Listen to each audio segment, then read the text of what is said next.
What to consider before getting a new credit card after divorce. Hi, I'm Tim Blankenship with divorce661.com. After a divorce, many people feel the need to open a new credit card, whether it's to build credit, cover unexpected expenses, or start fresh financially.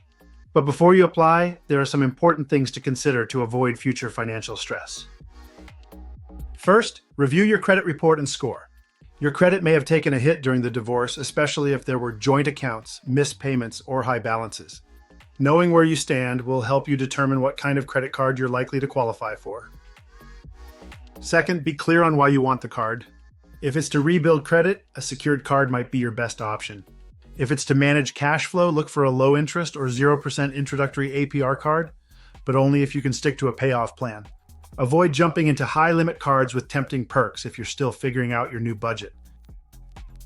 We helped a client who signed up for multiple new credit cards after her divorce, thinking it would help her feel financially independent. But without a clear plan, she quickly racked up balances and felt overwhelmed. We helped her close unused cards, create a budget, and choose one secured card to rebuild her score, setting her on a stronger financial path. At Divorce 661, we help with more than just divorce paperwork.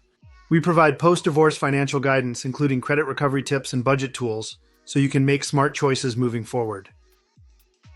If you're unsure whether a new credit card is right for you, or want help rebuilding your financial foundation, schedule a free consultation at divorce661.com. We'll help you make informed decisions that support your long-term goals and peace of mind.